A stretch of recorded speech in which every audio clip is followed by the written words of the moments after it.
আসন্ন এশিয়া কাপে বাংলাদেশ পড়েছে কোন গ্রুপে জানা গেল। বাংলাদেশ কি পারবে এশিয়া কাপে ভালো কিছু করতে? অবশ্যই জানিয়ে যাবেন আমাদের কমেন্ট বক্সে। বাংলাদেশ দল আগের চেয়ে অনেক উন্নতি হয়েছে বলছে দর্শকেরা, তবে যেখানে তাদের বোলিং উন্নতি হলেও ব্যাটিং আগের মতোই রয়েছে অলরাউন্ডার খেলোয়াড়ের অভাব। সাকিব আল হাসান যেখানে দুটি অপশনে এক অপশনে কাজ করতেন, সেখানে সাকিব আল হাসানের জায়গায় দুটি খেলোয়াড়কে খেলাতে হয় বাংলাদেশ ক্রিকেট বোর্ডকে। সেটারই প্রমাণ পেয়েছে বাংলাদেশ চ্যাম্পিয়ন্স ট্রফিতে।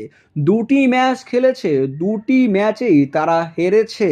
অভাব রয়ে গেছে অলরাউন্ডার খেলোয়াড়ে। বাংলাদেশ ক্রিকেট দল আসন্ন এশিয়া কাপকে সামনে রেখেই আয়োজন করতে যাচ্ছে টি-20 সিরিজ, যেখানে তাদের মাঠেই খেলতে আসছে শ্রীলঙ্কা ও ভারত। তবে এই ম্যাচগুলো হতে যাচ্ছে টি-20 স্টাইলে, কারণ এশিয়া কাপ হবে টি-20 ফরম্যাটে। এবার জানা গেল এশিয়া কাপের এই টি-20 ফরম্যাটের খেলায় অংশগ্রহণ করবে 8টি দল। 8 দল নিয়ে সেপ্টেম্বরে দুবাইতে মাঠে গড়াবে টি-20 ফরম্যাটে এশিয়া কাপ, যেখানে বাংলাদেশ পড়েছে বি গ্রুপে। বাংলাদেশের প্রতিপক্ষ হতে যাচ্ছে শ্রীলঙ্কা, আফগানিস্তান ও ইউএই। বাংলাদেশ কি হারাতে পারবে? সব দলকে হারিয়ে যেতে পারবে পরের রাউন্ডে? অবশ্যই জানিয়ে যাবেন আমাদের কমেন্ট বক্সে।